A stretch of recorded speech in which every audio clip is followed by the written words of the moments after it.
Hello everyone, welcome back. So we were discussing about the experiment, that is GM counter related experiments, counting statistics as well as mass absorption. So we have discussed that there are the regions about the number of counts and operating voltage. So here we get GM region, we know, and then because GM region has number of counts which are independent of voltage, therefore we use it for counting statistics as well as the mass absorption experiment. And I have quickly told about the GM counter and its working. Now we will be talking about the experiment itself. So the first experiment is of counting statistics and another one is for the mass absorption. So starting with counting statistics, what we have, basically we just have to use the digital GM counter and we have to make counts. So that's what we are supposed to do. We have to read the number of counts and then we have to check the distribution. What sort of distribution does it follow? So here we go. I hope the diagram is clear, or else I won't mind repeating it. Just a minute. So the diagram goes like this. You have a tube. This tube is GM tube in which you have the outer thing is cathode and the inner one is the anode. Here you have certain insulator. Your anode connects to positive part and the cathode connects to the negative part of the battery. This is how it comes. Then here we have a load resist. Okay, this, and then we have the load resistance RL, across which the electronic device is connected, which is basically this electronic device is basically the digital thing that you can see where you count the number of pulses which are created due to the absorption of external radiation. This is negative, positive, this is cathode, this is anode. Symbol for cathode is K. Here you have the mica window and from here the radiations enter. Okay, this is the simple diagram of the GM counter, and then we have the theory. So GM counter is important part when we talk about the theory of the experiment. GM counter, GM tube क्या होता है, quenching is important, everything about GM counter. Okay, after that we have to study about the alpha, beta and the gamma radiations. Basic study कर लेना कि कैसे होती है, क्या होती है. Then we have to study about the decay scheme of whatever source you're using. Here we are using the cesium and the strontium source. तो हमें इसका decay scheme study करना पड़ेगा. Okay. How does the cesium gets converted to the, not converted, but how does the cesium source emits the beta negative radiation? How strontium source emits the beta negative radiations? So that we have to study.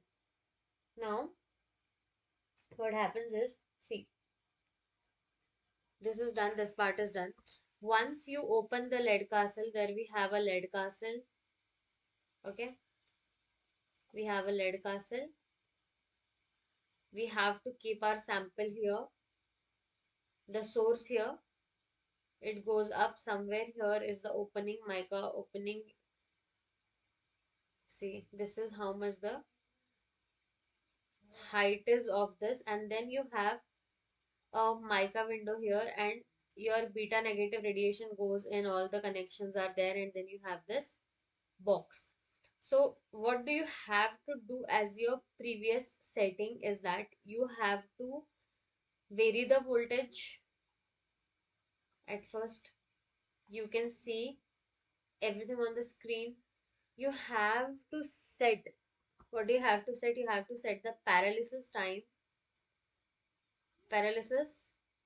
time as 250 microseconds because this is the paralysis time of the whole system we are using. Then we have preset time. अब preset time जो है that is different from paralysis time and this is 20 seconds. Preset time का meaning है this is the time duration for which you are counting the number of counts. मतलब if you're counting it for 10 seconds you will definitely get a little less number of counts. आप अगर 30 seconds के लिए कर रहे हो तो you'll definitely get some more number of counts, right? 20 seconds आप fix करके रख रहे हो that you are fixing this preset time and then for that whole duration you're calculating or you're just observing the counts, है ना? तो 20 seconds में आपको कितने काउंट्स नजर आ रहे हैं, कितने काउंट्स आप देख पा रहे हो, that is known as the preset time that we give. Okay, तो ये दो चीजें आपको है फिक्स करके रखनी है. इनिशियल लेवल पे आपको ऑपरेटिंग वोल्टेज निकालना पड़ेगा and after that operating voltage fix करने के बाद में you will have to make the actual counts. ठीक है, so what you have to do for operating voltage, सबसे पहले आपको क्या करना है? So for operating voltage what you have to do is, see, आप 300 मतलब यहाँ पे वोल्टेज वैरी करो, यहाँ पे काउंट्स वैरी करेंगे. ठीक है, नंबर ऑफ काउंट्स एन से लिख दे रही हूँ या एन लिख देते हैं, नंबर ऑफ काउंट्स. ठीक है, तो आपने 300 वोल्ट पे देखा तो आपको यूजुअली जीरो ही मिलता है, जैसे 360 के बाद काउंट्स मिलना स्टार्ट होता है. तो 300, 330 number of count, 360 some number of counts. ठीक है, मान लो 100 बोल देते हैं. फिर 370, सॉरी नॉट 370, 390, फिर 420, 450 वोल्ट्स के लिए कुछ काउंट आएगा. इसके बाद में फॉर 480 वोल्ट विल गेट, फिर 510 volt will get, 540 volt, 570 volt, 600 volt, 630 and 660. ठीक है, यहीं तक जाना है, ज्यादा आगे नहीं जाना. 600 के बाद 630, 660 वोल्ट तक आपको जाना है. ठीक है, तो आप वोल्टेज वेरी करोगे, there will be the option of varying the voltage. तो आप जब वोल्टेज वेरी करोगे up to 660, you'll have the counts, you'll have the number of counts varying. ठीक है, अलग अलग अलग अलग अलग आपको नंबर ऑफ काउंट्स मिलेंगे. Now it have to do is you have to plot the graph that is N versus voltage. तो ऑब्वियसली अगर एन वर्सेस वी है तो एन आपका यहाँ पे होगा, वी आपका यहाँ पे होगा. So initially you'll get something like this, then your graph will go like this or like this और लाइक दिस, थोड़ा स्लाइटली बढ़ता हुआ दिखेगा but it would be a sort of a प्लेटू जहाँ पे बहुत ज्यादा काउंट्स में डिफरेंस नहीं आ रहा है. And then you will get a graph like this, मतलब this sort of graph, really sharp graph you will get. तो अब आपको ये वाला लेना है, ये वाला लेना है, और ये जो भी है ना, जैसे कि अब आपका ये अप्रोक्सीमेटली और central value is going to be 450 to 480, इतना ही ऑपरेटिंग वोल्टेज आ जाएगा. ठीक है, फॉर सीजियम और द स्ट्रॉन्शियम सोर्स, क्योंकि दोनों सिमिलर टाइप के सोर्स है. So you what you have to do is you have to take the first point जहां पे भी है. जैसे अब from my graph I take an example. So it was at the first peak was at 330, then it was approximately constant to some extent. So अगर आपका सी आपका अगर आपको पहला पीक यहाँ मिल रहा है, for example the first peak was at 360 not 330, 360 पे मिल रहा है, तो सपोज दिस इज 420, है ना? तो 420 के आगे ही आपको लगभग शायद 500 तक के बीच में मिल गया, है ना?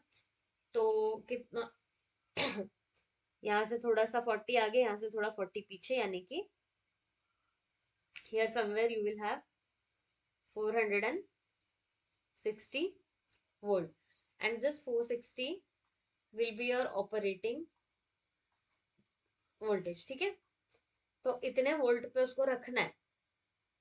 तो जो आपका प्लेट्यू रीजन है उसका सेंट्रल पॉइंट लोगे तो that will be your operating voltage. ठीक है, अब आपने क्या करा, आपने ऑपरेटिंग वोल्टेज निकाल लिया, your first task of the experiment is done.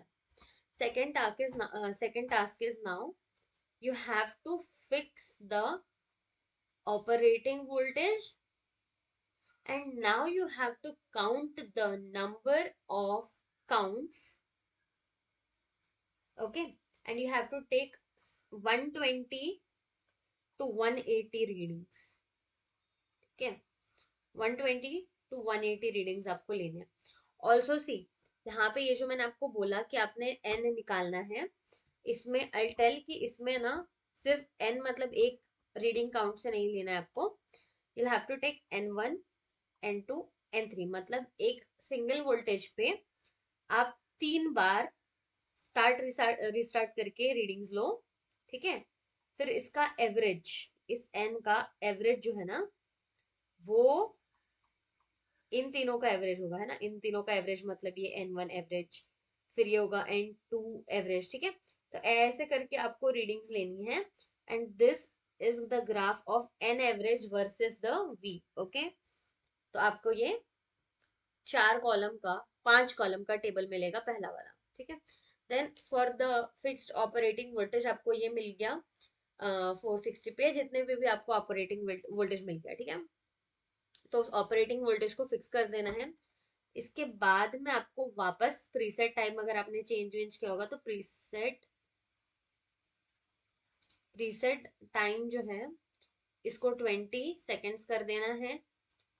Paralysis time जो है इसको आपको सेट कर देना है 250 माइक्रो सेकेंड्स. ठीक है,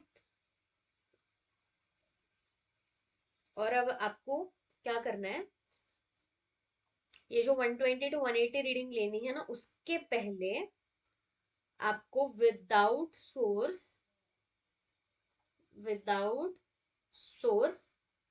10 रीडिंग लेनी है.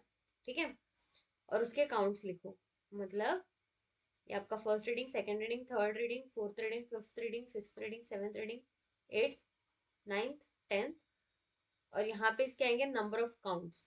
अगर 2 counts, 3 count, 0 count, 5 count, 4 count, ऐसे, क्योंकि सोर्स ही नहीं है ना, तब वो उसने डिटेक्ट ही नहीं करना चाहिए. तो ideally without source you must get 0 readings, but ऐसा नहीं होने वाला है, बिकॉज वहां पे कुछ ना कुछ रेसिडुअल जो है वो काउंट्स चलते रहेंगे. ठीक है, तो इसीलिए विदाउट सोर्स आपको एक बार लेना है. You have to count 10 readings for that. ठीक है, 1 2 3 4 5 6 7 8 9 एंड 10. और फिर 1 के लिए कितना आया, 0 रीडिंग्स आया, 0 लिख दो. 1 रीडिंग आया, 1 लिख दो. 4 रीडिंग्स आई, 4 लिख दो. फिर 0 आई, 0 लिख दो. 3 रीडिंग्स, जो भी रीडिंग्स आएगी आपकी. और फिर क्या करो, इसका भी एवरेज ले लो, समेशन ऑफ जितना ये नंबर ऑफ काउंट्स है ना, उसका समेशन अपॉन 10, क्योंकि आपने 10 बार लिए रीडिंग्स. तो दिस विल गिव यू, जैसे फॉर एग्जाम्पल अब इसका सम था 3, मान लो इसको 4 1 1 2 1. ठीक है, तो इसका समेशन क्या होगा, 1 + 4 5 + 3 8 + 4 12 + 1 13 + 1 मान रहे हैं इसको, 13 + 1 14 15 16 एंड 17. ठीक है, तो दिस विल गिव यू 1.7. ठीक है, तो ये 1.7 आपका बैकग्राउंड रीडिंग्स होगा. ठीक है, आपका बैकग्राउंड रीडिंग्स मतलब जब कोई सोर्स नहीं है तब भी कुछ रीडिंग्स दे रहा है, दैट इज 1.7. अप्रोक्सीमेट करके इसको 2 रीडिंग्स ले लो. अब मैं क्यों बोल रही हूँ 2 रीडिंग्स ले लो, द रीजन बीइंग दैट आपके रीडिंग मतलब 1.7 काउंट कुछ हो नहीं सकता, या तो एक काउंट होगा या तो 2 काउंट होगा. तो you don't have to take it in points, you have to take a whole value. ठीक है, उसके अलावा ये जो ऑपरेटिंग वोल्टेज है इसमें भी जो हमने एवरेज निकाले है, वो जो एन एवरेज है उसको भी आप होल नंबर में लो, उसको ऐसे डेसिमल में मत लो. ठीक है, तो ये हो गया background count. I am sorry. So ये हो गया हमारे पास में background count. Now we have the background count. अब हम बनाएंगे हमारा फाइनल वाला टेबल, जहाँ पे हम वो 120 टू 180 रीडिंग्स ले रहे होंगे. एक ही वोल्टेज पे हम उतनी सारी रीडिंग्स ले रहे हैं. ठीक है, वोल्टेज फिक्स्ड है, V = 460 वोल्ट हमारा फिक्स है. अब क्या हो रहा है देखो, अब आपने क्या करा, यहाँ पे आपने लिया SL नंबर, सीरियल नंबर, जो कि जाएगा all the way up to 180 और सो. ठीक है, 1 से लेके अप टू 180 रीडिंग्स तक वो जाएगा. काउंट क्या कर रहे हो आप, काउंट्स निकाल रहे हो, तो आप उसको n लिखो. जो काउंट आ रहा है एज इट इज लिख दो। फिर आपको पता है कि वो काउंट तो एक्चुअल है ही नहीं, तो क्या करो, बैकग्राउंड काउंट उसमें से हटाओ, मतलब n माइनस एन बी हटाओ, तो n minus N B would be your n not, ठीक है, n नॉट। अब बैकग्राउंड काउंट्स आपने हटा लिए तो मतलब आपकी रीडिंग सही हो गई, ऐसा है क्या? आई मीन हो भी सकता है, it's not like wrong, but आपकी जो बैकग्राउंड रीडिंग्स है, सिर्फ बैकग्राउंड रीडिंग्स ही गलत दे रही थी क्या कुछ, या और भी कोई रीजन हो सकता है जिसकी वजह से हमें करेक्शन लगाना पड़े? तो okay fine, this is N naught, मतलब हमारी रीडिंग्स है ये भी। After N naught we have N C, यानी कि ये एन नॉट को और करेक्ट करता है, corrected number of readings that is equal to N naught upon 1 minus beta T P, ठीक है। अब ये जो है एनसी, इसको बोलते हैं paralysis time correction factor, paralysis time correction factor. अब ये पैरालिसिस टाइम करेक्शन फैक्टर का मतलब क्या है ना, कि हमने जैसे बोला था कि पैरालिसिस टाइम मतलब वैसा वाला टाइम जिसके बीच में दो अलग अलग रेडिएशंस को डिस्टिंग्विश नहीं कर सकता है हमारा जीएम काउंटर। तो इसका मतलब मतलब कुछ ना कुछ बीटा को उसने गिना तो है ना, कुछ ना कुछ रेडिएशंस को उसने गिना तो है, बट क्योंकि पैरालिसिस टाइम बैरियर की वजह से हम उसको समझ नहीं पा रहे कि उसने काउंट किया हुआ है। तो उसी लिए हमें यह करेक्शन फैक्टर लगाते हैं N C, that is equal to N naught upon 1 minus beta TP, where beta is your number of counts per unit time. Time कितना ले रहे हैं हम, 20 सेकेंड्स के लिए एन नॉट निकाल रहे हैं ना, तो पर यूनिट टाइम यानी कि एक यूनिट के लिए कितना बीटा होना चाहिए, times TP is your paralysis time, that's 250 microseconds. So 1 minus beta TP, it's a very small quantity, very small quantity. और अगर पैरालिसिस टाइम करेक्शन ना हो, कुछ भी नहीं है, मतलब आपका जो बीटा है, बीटा टीपी गिव्स यू 0, इसका मतलब है कि पैरालिसिस टाइम ने कोई असर डाला ही नहीं है। And then approximately your NC will be equal to N naught, मतलब आप सिर्फ बैकग्राउंड काउंट हटा के जो काउंट्स लिख रहे हो ना, वही करेक्ट हो जाएगा। When your 1 minus beta TP, मतलब beta TP is 0, not your 1 minus beta TP is 0, तब तो इन्फिनिटी हो जाएगा आंसर, गलत हो जाएगा। बट बीटा टीपी अगर आपका ये जो है ना ये 0 हो जाता है, तो NC is equal to N naught. But अगर आप पैरेंथेसिस टाइम को कंसिडर करते हो तो एक करेक्शन फैक्टर लगाना पड़ेगा, and therefore we have this correction factor, ठीक है। तो अब हमने क्या कर दिया, हमने एन से एन नॉट निकाला, जब आपने बैकग्राउंड काउंट्स बिगिन लिए थे ना, उनको हटा दिया। Then you have to write the N C, that is the corrected number of counts. तो ये आपको कुछ नहीं करना है, यही सिर्फ इतनी ही सिंपल प्रोसेस आपको 180 टाइम्स रिपीट करनी है। अब आपके कौन कौन से डिस्ट्रीब्यूशन होते हैं, आप बाइनोमियल डिस्ट्रीब्यूशन के बारे में पढ़ते हो, पोजॉन डिस्ट्रीब्यूशन के बारे में पढ़ते हो, एंड गॉसियन डिस्ट्रीब्यूशन वगैरह के बारे में पढ़ते हो, right. So what happens is, अब देखो यहाँ पे बाइनोमियल डिस्ट्रीब्यूशन जो है उसका लिमिटिंग केस जो होता है पोजॉन होता है, तो पोजॉन यहाँ पे लगेगा। क्यों? क्योंकि all the readings are independent of each other and all the readings are discrete। Readings क्या है, डिस्क्रीट है, रीडिंग्स एक दूसरे पे डिपेंड नहीं कर रही है, और प्लस हम 1 बाय 1 रीडिंग ले रहे हैं, ठीक है। तो 1 बाय 1 रीडिंग लेना मतलब डिस्क्रीट रीडिंग होनी चाहिए। तो ये क्या करना चाहिए, ये जो हमारा डिस्ट्रीब्यूशन है, ये जो हमारा एनसी है, एनसी ने डिस्ट्रीब्यूशन फॉलो कर लेना चाहिए। कौन सा वाला डिस्ट्रीब्यूशन फॉलो कर लेना चाहिए, एनसी ने हमारा पोजॉन डिस्ट्रीब्यूशन फॉलो कर लेना चाहिए। But since we are taking a very large number of readings, मतलब हम पूरा 180 रीडिंग्स तक जा रहे हैं, तो that's a very huge number two count, right. तो इतना ज्यादा अगर आप रीडिंग्स ले रहे हो, तो ये जो ह्यूज नंबर ऑफ रीडिंग्स है, this will give you a distribution like Gaussian distribution. So we are using the Gaussian distribution here, ठीक है। समझ में आया सेंस इस बात का, कि यहाँ पे डिस्क्रीट है इसीलिए पोजॉन डिस्ट्रीब्यूशन होना चाहिए था, बट सिंस बहुत ज्यादा लार्ज नंबर ऑफ रीडिंग्स है, तो वो कंटिन्यूअस दिखता है, तो it tends to Gaussian and therefore this shows the Gaussian distribution, ठीक है। अब क्या करना है, आपकी जितनी भी रीडिंग्स है उसको 10-10 के उसमें डिवाइड कर लो। इसके बाद हम स्टैटिस्टिक्स में चलेंगे। So what do we have to do is, देखो आप क्लास इंटरवल लो, ठीक है।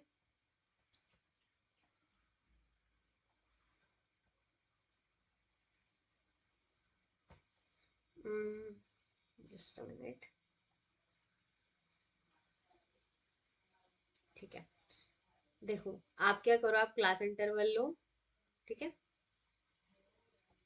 क्लास इंटरवल और उस क्लास इंटरवल का एक क्लास मार्क ले लो। क्लास इंटरवल और क्लास मार्क ले लो। क्लास मार्क को हम यूजुअली एनआई भी बोलते हैं क्योंकि वो सेंट्रल वैल्यू है जो हम कंसिडर करेंगे, ठीक है। तो class mark that is NI. So class interval C I, मतलब आपके कहाँ से कहाँ तक रीडिंग्स वेरी कर रहे हैं। जैसे मेरा पहली बार में रीडिंग्स जो है 160 क्रॉस कर गया था, तो मैंने ले लिया 160 टू 169, 170 टू 179, 180 टू 189, 190 टू 199। ऐसे करते करते करते मेरी रीडिंग्स गई है 240 तक। तो मैंने 10 10 10 10 के इंटरवल बना लिए, ठीक है। और मैंने ले लिया 230 टू 240, या आप 239 भी ले सकते हो, ठीक है।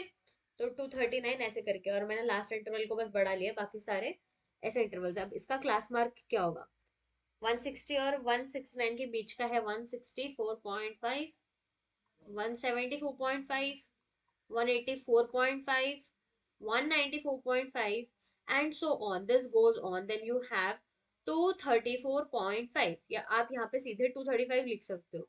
तो ये आपके जो है एनआई है, क्लास मार्क है, ठीक है। अब इसकी फ्रीक्वेंसी कितनी है, मतलब आपकी कितने रीडिंग्स इसके बीच में आई है। तो यू विल अपने आप सी की पहले यहाँ पे कम कम कम रीडिंग्स होंगी, फिर यहाँ पे ज्यादा रीडिंग्स होगी, फिर एंड में कम रीडिंग्स होंगी, ठीक है। तो अब जैसे कि क्लास इंटरवल, इसके आप अब क्या करो, फ्रीक्वेंसी लिखो कि इस पूरे इंटरवल में कितनी रीडिंग्स आई है। तो यहाँ पे मेरी 4 रीडिंग्स आई थी, मैंने 4 लिख दिया। 17 रीडिंग्स आई थी, 17 लिख दिया। फिर मेरी आई थी 34 रीडिंग्स, इस इंटरवल में 39 रीडिंग्स आ गई थी मेरी। फिर 24 रीडिंग्स आई थी, 4 रीडिंग्स आई थी, 1 रीडिंग आई, 1 रीडिंग आई, ठीक है। तो ऐसे इंटरवल्स में मेरी अलग अलग रीडिंग आई थी, बट ऑब्वियसली सेंट्रल वाले में मेरी ज्यादा रीडिंग्स आई थी, ठीक है। फिर यहाँ से आपको अब क्या करना है, आपको निकालना है एन आई एफ आई। अब एन आई एफ आई निकालोगे, क्यों निकालना है एन आई एफ आई, क्योंकि हम लोगों को फिर इसके बाद में मीन कैलकुलेट करना है और फिर गॉसियन कैलकुलेट करना है। तो इसीलिए हम ये N I F I mean के लिए निकाल रहे हैं, और F I that's frequency times N I minus N I bar का स्क्वायर। देखो F I N I minus N I bar का जो स्क्वायर है that will be helpful in calculating your Gaussian, ठीक है। तो therefore we are taking this. अब देखो क्या होता है,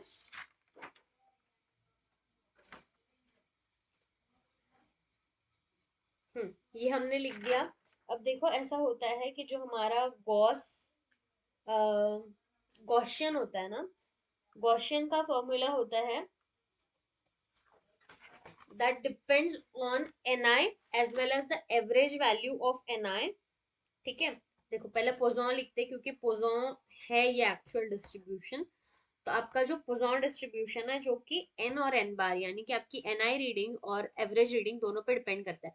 और ये एन आई बार कहाँ से आया, सारे जो एन आई हैं आपके, इसका आप एवरेज निकाल लोगे तो आपको एक एन आई मिल जाएगा, एन आई बार एक्चुअली, ठीक है। इसका एवरेज मतलब एन आई बार मीन, ठीक है। ये हो गया। अब देखो अब आपके पास में क्या हो रहा है, you have this one thing that's known as Poisson distribution, that is n and n bar dependent, that will give you e raised to minus n bar, n raised to minus n bar upon n factorial, ठीक है। ये आपका पोजॉन distribution है, और फिर आपका Gaussian distribution आता है।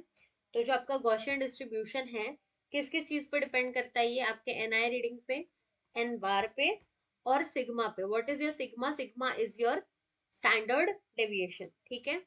फिर यहाँ पे देखो ये आता है that gives you 1 by sigma under root 2 pi e raised to minus 1/2 sigma square ni minus ni बार या n बार इसका होल स्क्वायर। ठीक है, सिर्फ इसके साथ में स्क्वायर है, ये इसके साथ कोई स्क्वायर नहीं है। This is your Gaussian distribution.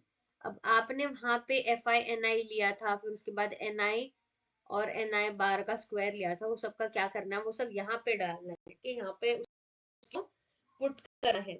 अब हमने ये वैल्यूज निकाल ली, हमें समझ में आ गया कि गॉसियन क्या है, तो हम पर्टिकुलर हर पॉइंट के लिए गॉसियन निकाल सकते हैं। तो इसके बाद में आप एक काम करो, ये एक कॉलम सेपरेट रखो एन आई बार वाला, और फिर इसमें फ्रीक्वेंसी मिलाते जाओ, F I N I minus N I bar का स्क्वायर। ठीक है, इसके बाद में the next thing you would do is find the Gaussian. ठीक है, जी आई निकालो, यानी कि गॉसियन निकालो। अब आपने क्या कर दिया, अब आपने जी आई भी फाइंड आउट कर लिया। फिर आपको क्या करना है कि आपको समझ में आ गया इसमें हमने स्टैटिस्टिक्स लगाया है और स्टैटिस्टिक्स कैसे आया। तो यहाँ पे स्टैंडर्ड डेविएशन ये सब कुछ हमने कर लिया। फिर आपको गॉसियन, अब गॉसियन कैसे मिलेगा देखो, the next graph that you have to draw is the graph that is frequency versus the count. ठीक है, नेक्स्ट ग्राफ जो आपका आएगा that is the frequency versus counts. The next graph is frequency versus counts. ठीक है, तो आप frequency versus counts निकालोगे तो आपको क्या मिलेगा, तब भी आपको एक ऐसा ही कर्व मिलेगा, मतलब समथिंग लाइक दिस। ठीक है, आपने उसको क्या करना है, फ्रीक्वेंसी वर्सेस काउंट्स वाला जो ग्राफ है उसको आप प्रॉपर हिस्टोग्राम की तरह बनाओगे। ठीक है, हिस्टोग्राम बन ही जाएगा, क्योंकि यहाँ पे काउंट्स में आपके क्या आएंगे, क्लास इंटरवल्स आएंगे, है ना। तो आपको क्लास मार्क को जोड़ते चलना है। तो यहाँ से आपने स्टार्ट करा, क्लास मार्क, इस क्लास मार्क को जोड़ा, इस क्लास मार्क को जोड़ा, इसको जोड़ा, इसको जोड़ा, ऐसे ऐसे करके आप करते गए। ठीक है, तो you will get this curve. Curve क्या है, कर्व इज अ गॉसियन। ठीक है, कर्व इज अ गॉसियन, और ये आपको क्लास मार्क मिल गए। अब आपको एक तो ये ग्राफ से गॉसियन मिल सकता है ना, और आपको जो दूसरा गॉसियन है वो कहाँ से मिलेगा, वो आपको इससे मिल जाएगा गॉसियन। ठीक है, एक कैलकुलेशन से, स्टैटिस्टिकल एनालिसिस से। तो स्टैटिस्टिकल एनालिसिस के गॉसियन का फॉर्मूला मैंने आपको बता दिया है कि जीआई जो है एन और एन बार पे डिपेंड करता है, 1/सिग्मा under root 2 pi e raise to minus half sigma square, denominator में सिग्मा स्क्वायर और न्यूमरेटर में N I minus N I bar का whole square. This will give you the Gaussian, और each value at each interval you will get this Gaussian। अगर आप एक particular reading के लिए इतना सब करोगे तब कैलकुलेशंस विल बी लेंदी, इसीलिए हमने इसको क्लासेस में डिवाइड कर लिया। ठीक है, क्लास इंटरवल्स में। तो ये गॉसियन मिल गया, यहाँ पे भी हमने क्लास इंटरवल्स डिवाइड किए, हिस्टोग्राम बनाया, हिस्टोग्राम से गॉसियन मिला। तो अब आपके इस फॉर्मूले से कुछ तो जी आई आएगा। आप अगर इसका एवरेज लेते हो, इस गॉसियन का एवरेज लेते हो, तो you will get a certain value. if you take average of this Gaussian you'll get a certain value। and अगर आप क्या करते हो, आप from graph if you go, so from graph what happens is your standard deviation is equal to full width half maxima upon 2 ln 2। this is your sigma from the graph। ठीक है, तो तब आपको क्या करना है देखो,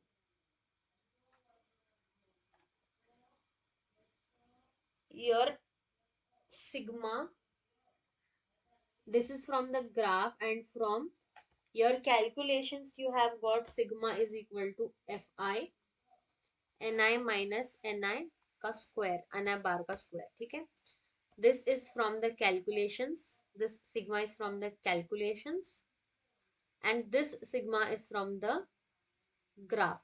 अब आप सिग्मा की वैल्यू जो है, अगर सिग्मा की वैल्यू अलग रखते हो, मतलब गॉसियन में आप एक बार सिग्मा की वैल्यू ग्राफ से रखते हो और एक बार कैलकुलेटेड रखते हो, तो you will get two different values, right. तो आपको फिर क्या करना है, आपको इससे भी गॉसियन निकालना है from the graphical value of sigma that is standard deviation, and आपको इससे भी गॉसियन निकालना है फ्रॉम द स्टैटिस्टिकल कैलकुलेशंस, फिर आपको उसको कंपेयर करना है। तो इतना ही है आपके इस एक्सपेरिमेंट में। You have to study the Gaussian curve of the number of counts that you have calculated for a operating voltage and a particular fixed source. So I hope the calculations are clear कि आपको इसको exactly इसमें करना क्या है और करना कैसे। This just gives you the different values of sigma, one is theoretical, one is experimental. ठीक है, एक्सपेरिमेंटल वैल्यू और थ्योरेटिकल वैल्यू कितनी सेम आती है एंड आने के बाद में आपका गॉसियन कैसा होता है, you just have to check that. ठीक है, so yeah, that's it for this particular experiment, and we will be continuing this ahead for the next experiment, that is your mass absorption coefficient experiment. तो अब ये जो mass absorption coefficient experiment है, this has मतलब similar steps, मतलब what you have to do is first you have to calculate the operating voltage, and also you have to use strontium material which is actually more favorable for this experiment. ऐसा नहीं कि you can't use cesium, but strontium is favorable because ये काफी sharp आपको graph देगा. So you have to calculate the operating voltage in the similar fashion.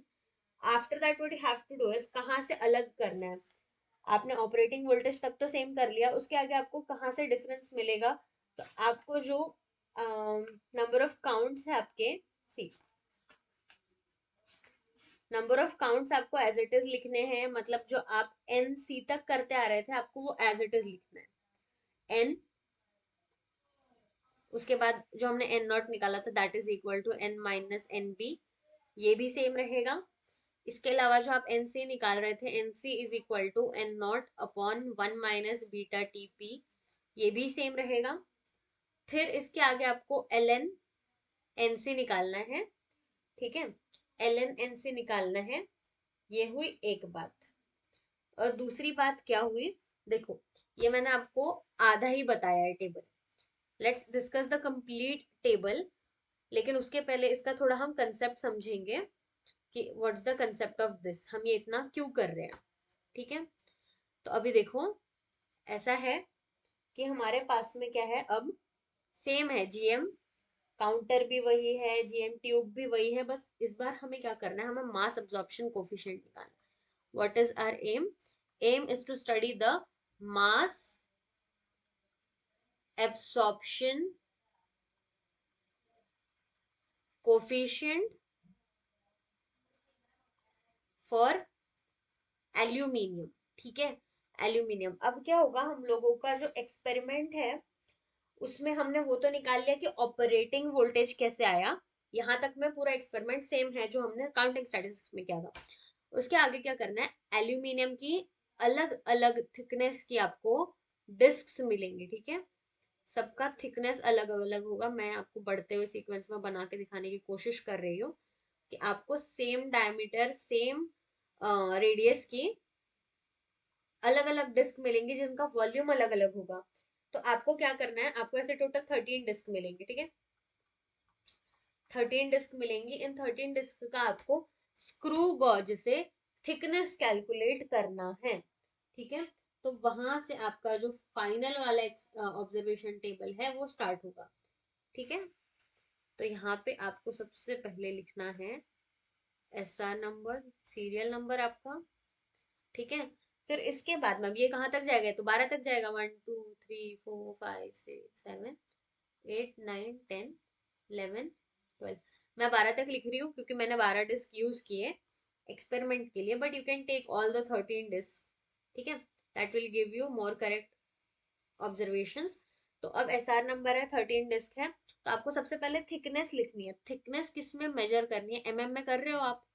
ठीक है, तो थिकनेस जो है उसको पहले आप एमएम में लिखो. ठीक है, ये आपको थिकनेस जो है ये आपको एमएम में ही लिखनी है एट फर्स्ट. ठीक है, दिस इज इनिशियल.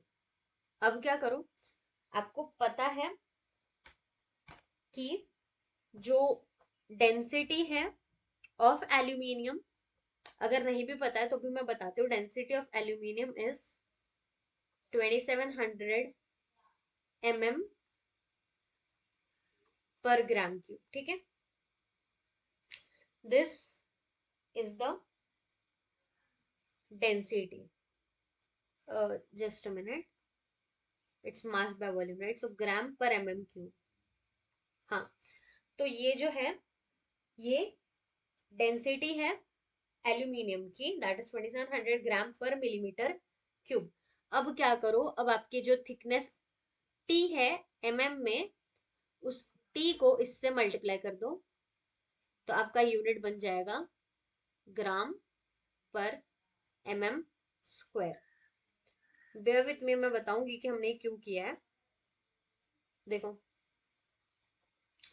तो अब आपको इस थिकनेस को मेजर नहीं करना है, मतलब इस थिकनेस को मेजर करना है, ऑब्वियसली ऐसा नहीं कि मेजर ही नहीं करना, पर इस थिकनेस को कंसिडर करना है, ना कि उस थिकनेस को।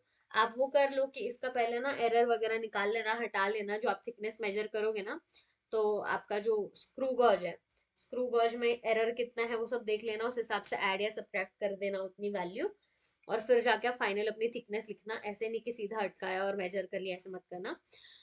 सो उसके बाद में थिकनेस जो है उसको ग्राम पर क्यूब में लिखना है, ठीक है। अब थिकनेस को ग्राम पर क्यूब में लिख दिया आपने, अब इसके बाद वाली स्टेप क्या है, अब लेना स्टार्ट करो काउंट थिकनेस ऑफ मटेरियल के साथ। Also what you have to make sure is that, देखो, ये आपका लेड कासल है ना, तो ये जो लेड कासल है, इस लेड कासल में अगर ये 7 फ्लोर्स है, तो 7 फ्लोर्स में से आप क्या कर रहे हो, आप अगर थर्ड फ्लोर पे अपना सोर्स रख रहे हो, तो फिक्स इट देयर, मतलब सोर्स को थर्ड फ्लोर पे ही रखो, फिर उसको हटाना मत। और अगर आप अपना एल्यूमिनियम वगैरह जो है ये इसके ऊपर यहाँ पे रख रहे हो, दैट इज फिफ्थ फ्लोर मान लो, तो उसको फिफ्थ फ्लोर में ही रखो for all the 13 readings. Keep your source at third floor and the absorber at fifth floor, उतना आप फिक्स कर दो, ठीक है। अब्जॉर्बर आप चेंज करते रहोगे एवरी रीडिंग के साथ, बट आप मेक श्योर करो कि थर्ड और फिफ्थ फ्लोर चेंज नहीं होना चाहिए। एंड ऐसा नहीं कि आपको भी थर्ड और फिफ्थ फ्लोर पे रखना है, जिस भी फ्लोर पे रखोगे make sure that it is constant, ठीक है। और जो है आपका सोर्स है वो नीचे आएगा और अब्जॉर्बर उसके ऊपर आएगा, क्योंकि हमारे जो रेज है वो ऊपर की साइड जा रही है, ऊपर विंडो है, इसीलिए फिर ऊपर के साइड रखेंगे तो अब्जॉर्प्शन भी है वो प्रॉपर हो पाएगा इसके वजह से, ठीक है। तो ये है। अब यहाँ पे देखो, आपने ये कर दिया 13 टाइम्स, अब आपको क्या करना है, आपको लिखने हैं number of counts. But number of counts कैसे, n1 n2 n3, ठीक है, ये है। तो n1, क्योंकि आपको उसी पर्टिकुलर वोल्टेज पे, अब देखो यहाँ पे हम n1 n2 n3 क्यों लिख रहे हैं, क्योंकि हमें थोड़ी सी एक्यूरेसी मिल सके रीडिंग में, ठीक है। This are the number of counts, तो n1 n2 n3 लिखो। फिर यहाँ से n1 n2 n3 के बाद में हम क्या करते थे, n0 निकालते थे, तो एवरेज काउंट निकालो n0, ठीक है, n0 नहीं, n एवरेज काउंट निकालो, n काउंट्स के बाद में फिर आपको निकालना है n0, that is n minus N B, background counts इसके लिए भी आएंगी, वो आप कैलकुलेट करोगे, ठीक है। तो बैकग्राउंड काउंट निकाल ली, इसके बाद में आपको निकालना है N C, that is equal to n0 upon 1 - beta T P, निकाल लिया। अब आपको एल एन एन सी लेना है, log of N C, natural log of N C लेना है, that would be the last column. ये आपका पूरा का पूरा जो है वो टेबल बनेगा, एल एन एन सी। अब why do you have to do this, या why do you have to take this, आपको ये एल एन एन सी क्यों लेना है। तो देखो, हम लोग इसमें जो फॉर्मूला यूज करते हैं वहां से शुरू करेंगे। तो अब आपके आपके पास क्या है, आपके पास में मास एब्जॉर्प्शन एक्सपेरिमेंट में जो आप फॉर्मूला यूज कर रहे हो वो लीनियर एब्जॉर्प्शन का यूज कर रहे हो, ठीक है। आई शो कि आप जो फॉर्मूला यूज कर रहे हो उसमें हम क्या कर रहे हैं, हम उसमें लीनियर एब्जॉर्प्शन रेट जो है वो फाइंड आउट करने के लिए फॉर्मूला ले रहे हैं, जैसे एक बियर लैम्बर्ट्स लॉ है। ये देखो, इतना तो आपको समझ में आ गया कि आपको रीडिंग क्या और कैसे करनी है। इसके बाद में देखो बियर लैम्बर्ट्स लॉ आता है एक, जिसमें हम इंटेंसिटी मेजर करते, देखो intensity is I is equal to I naught e raised to minus mu L x, ठीक है। और ये जो म्यू एल है इसको बोला जाता है linear absorption coefficient, linear absorption coefficient, ठीक है। ये आपका ओरिजिनल फॉर्म है। एंड देखो, एक्सपोनेंट में जो है कोई भी यूनिट वाली क्वांटिटी नहीं आनी चाहिए, तो this should be unit less. तो अगर आपका एक्स जो है ये थिकनेस है, ठीक है, थिकनेस होता है ये एक्स जो कि में लिया जाता है, तो आपका जो म्यू एल है ये पर में लिया जाएगा, ठीक है। दिस वुड बी योर पर तो इतना आपको समझ में आ गया। I is equal to I naught a raise to minus mu L X, ठीक है। अब माइनस म्यू एल एक्स आपने ले लिया। अब आपको जो करना है, आपको क्या करना है, आपको मास एब्जॉर्प्शन कोफिशिएंट चाहिए, आपको लीनियर एब्जॉर्प्शन कोफिशिएंट नहीं चाहिए। तो जो आपका मास एब्जॉर्प्शन कोफिशिएंट है that is equal to your linear absorption coefficient into your density, क्योंकि ये पर था and this density is gram per cube, ठीक है। तो इसका जो ओवरऑल यूनिट है वो क्या हो जाएगा, ग्राम पर स्क्वायर। समझे आप, क्या हो जाएगा, mu M that is the mass absorption coefficient will become g upon square, ठीक है। अब ये वही यूनिट है जिस यूनिट में हमने क्या निकाला था अभी रिसेंटली, थिकनेस, ठीक है। So this is the reason that we use mass absorption coefficient. अब ये ओरिजिनल फॉर्मूला है और ये इंटेंसिटी के लिए, but intensity depends on number of counts, ठीक है। तो आप ऐसा लिख सकते हो, n is equal to N not E raise to minus mu L X, ठीक है।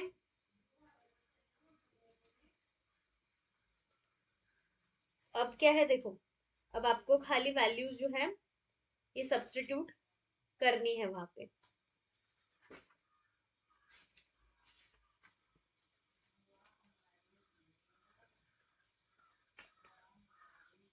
Okay, just a minute, there is a small correction here. तो करेक्शन ये है कि यहाँ तक में तो ठीक है, ये भी ठीक ही था, रुको, हाँ।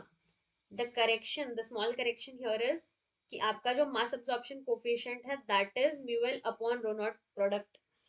तो म्यूएल अपॉन रो आपने ले लिया, ठीक है।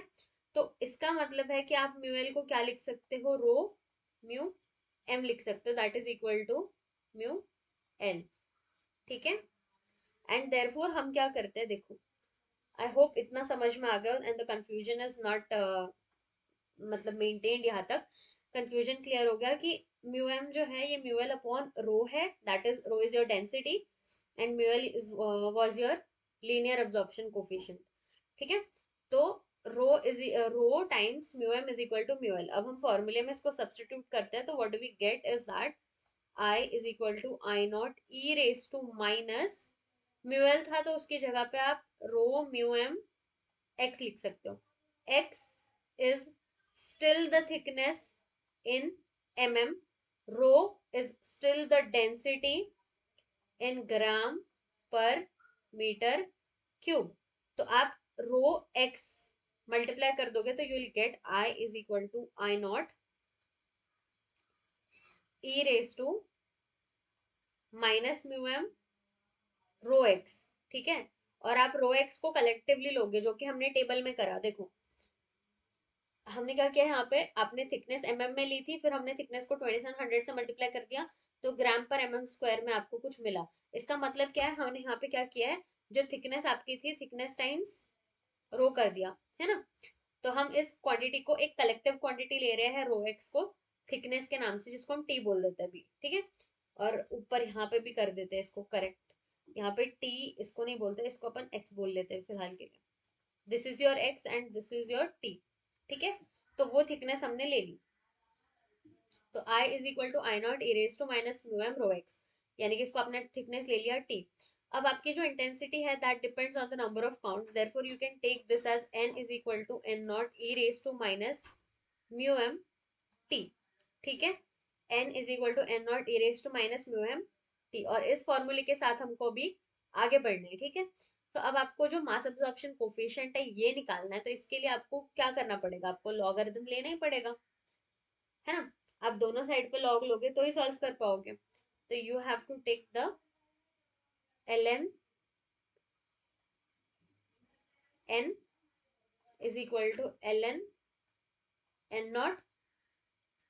और एक्सपोनेंशियल के लिए कैसा लगेगा, एक्सपोनेंशियल के लिए you will just have minus mu M t, क्योंकि ln e ये एक दूसरे को इनवर्सली कैंसिल करके सीधा इतना ही दिखाता है। It's not exactly cancel, but when ln operates on exponent, exponent मतलब not exponent, when it operates on e the only the power factor comes down, ठीक है। तो ये exponent में था उसके, तो वो नीचे आ गया। so this is how mathematics works for this।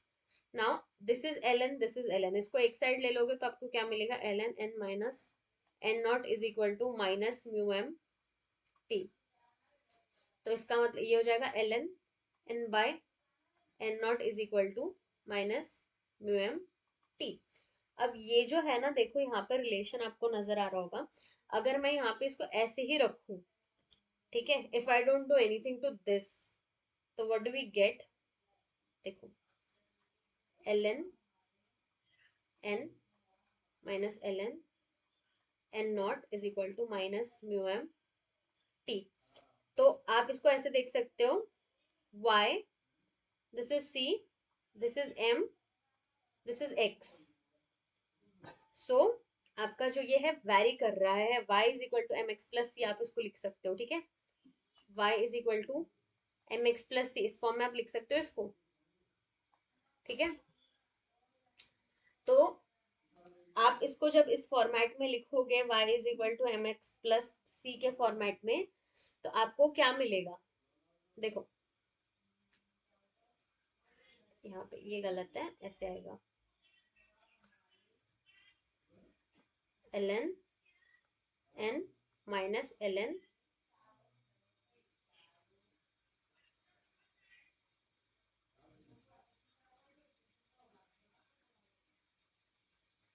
Wait, यहाँ से वापस करते हैं ये कैलकुलेशन।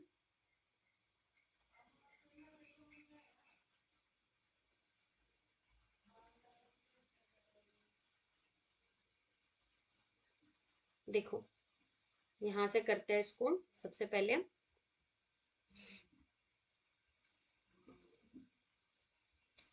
ये है हमारे पास n is equal to n not E raise to minus mu M t, ठीक है। अब इसको ऐसा करते हैं कि n अपॉन n नॉट ले लेते हैं, ln लगा लो दोनों साइड, तो यू विल गेट दिस, ठीक है। फिर ln n upon n not मतलब होता है ln n minus ln n not is equal to minus mu M t. अब ठीक है, अब ये आ जाएगा आपका y, ये c, ये m, ये x, उसको वहां पे भेजोगे तो ln n is equal to minus mu M t plus ln n not, ठीक है। तो अब आपका जब थिकनेस जीरो हो जाएगा तो एन नॉट जीरो हो जाएगा। तो let's not consider this for a while, but ये है कि ये आपका c है, दिस ln n, n मतलब nc है, ठीक है। This is your y, this is your x and this is your slope, ठीक है। तो कैसे निकलेगा, मतलब how will you calculate this, तो आप क्या करोगे, देखो यहाँ पे ये फॉर्मूला आपने यूज कर लिया। अब आप क्या करो, ग्राफ प्लॉट कर दो y versus x, that is ln nc versus thickness का, ठीक है। तो अब इसका जो आपको ग्राफ मिलेगा ना, उस ग्राफ का जो स्लोप है वही आपको मास एब्जॉर्प्शन कोफिशिएंट के रूप में मिलेगा, ठीक है। That will be your mass absorption coefficient. अब ये जो ग्राफ भी है आपका, तो ग्राफ में भी क्या हो रहा होगा, देखो ln nc और थिकनेस का तो है ग्राफ, लेकिन आपको पहली कुछ वैल्यूज ऐसे नीचे मिल रही होंगी और फिर बाकी की वैल्यूज ऐसे करके। तो आपको एक ग्राफ ऐसा बनाना है जो उनसे पास करे, दूसरा ग्राफ ऐसा बनाना है जो इनसे पास करे। सो graph will look like something like this, ऐसे दो अलग अलग उसके जो है स्लोप्स जा रहे होंगे, या फिर दो अलग अलग ग्राफ जा रहे होंगे। तो हमें इनका स्लोप निकालना है, इन ग्राफ्स का, और फिर उन स्लोप्स से हम क्या निकाल सकते हैं, we can calculate the mass absorption coefficient.